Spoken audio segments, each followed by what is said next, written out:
Dans votre base de données Access 2013, certains champs appartenant à des tables différentes sont liés.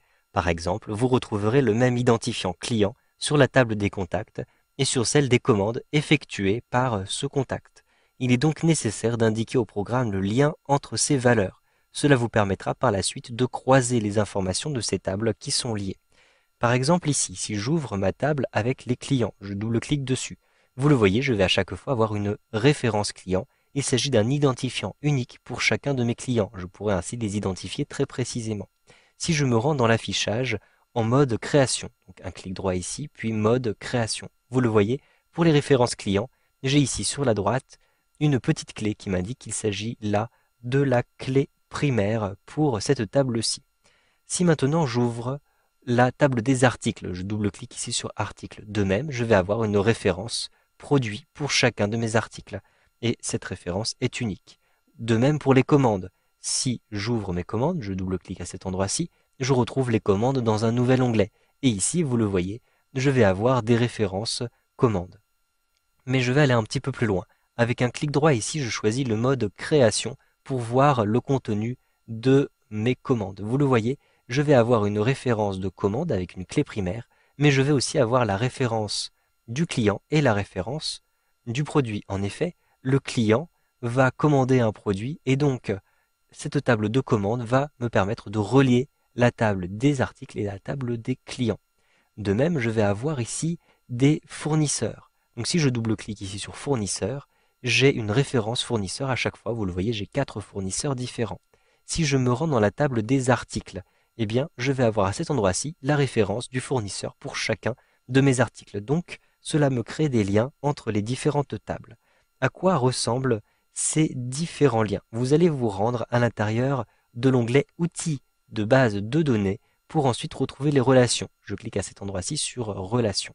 Pour l'instant, il n'y a aucune relation. Je vais donc créer de nouvelles relations. Pour créer de nouvelles relations, cliquez simplement ici dans l'onglet Créer, donc celui qui fait partie des outils de relation et non celui qui est l'onglet par défaut du ruban, donc bien celui-ci.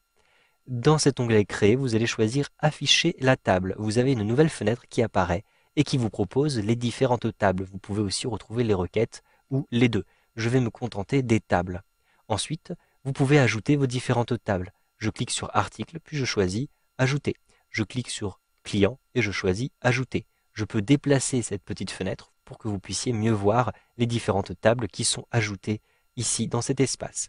Je vais de même ajouter les commandes. Je double-clique sur la table commande, je double-clique sur la table fournisseur pour les ajouter très rapidement. Une fois que vous avez terminé d'ajouter vos tables, vous pouvez cliquer sur Fermer ou bien cliquer sur cette petite croix rouge. Vous avez maintenant, vous le voyez, les différentes tables.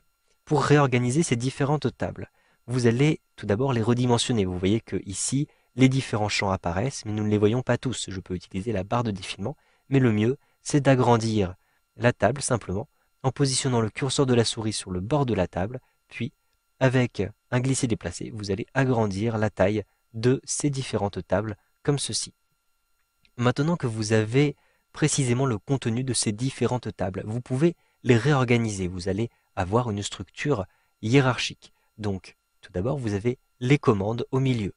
Puis vous avez les clients et les articles qui sont reliés par les commandes. Donc les clients, par exemple, je vais les positionner sur la droite. Tandis que les articles, je vais les positionner sur la gauche. Vous le voyez, je clique ici dans l'entête de ma table, je maintiens appuyé et je déplace le curseur de la souris. Les articles vont ensuite dépendre de fournisseurs. Donc je vais simplement déplacer les fournisseurs à cet endroit-ci.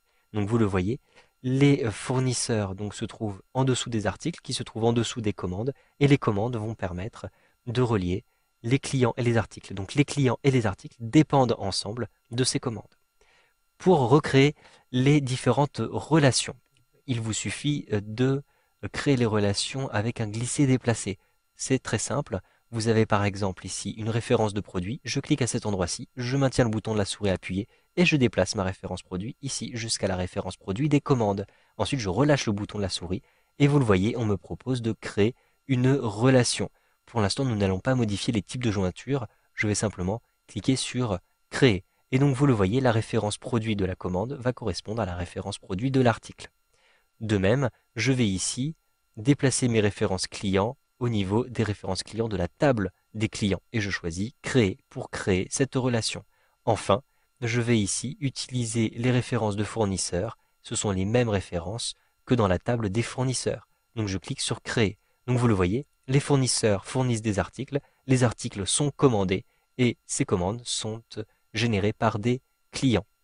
Vous avez donc cette structure pyramidale qui a bien été créée à cet endroit-ci. Maintenant que vous avez créé vos relations, vous allez sauvegarder l'ensemble de ces relations. Cliquez simplement en haut à gauche ici sur la sauvegarde et fermez les relations. Avec un clic droit ici, cliquez sur fermer. Vous pouvez d'ailleurs fermer maintenant toutes les tables. Si je me rends maintenant dans ma table des clients, je double-clique sur client, vous le voyez, j'ai un petit signe plus qui apparaît en face de chacun de mes clients. Par exemple, je vais cliquer sur celui-ci et je le vois, Gérard Delorme est lié à des commandes. En effet, la référence client de Gérard Delorme apparaît dans plusieurs commandes. Ces commandes donc vont apparaître à cet endroit-ci parce que je les ai reliées, j'ai relié ces différentes tables dans mon schéma de relation. Vous savez donc maintenant comment lier les différentes données entre les différentes tables de vos bases de données Access 2013.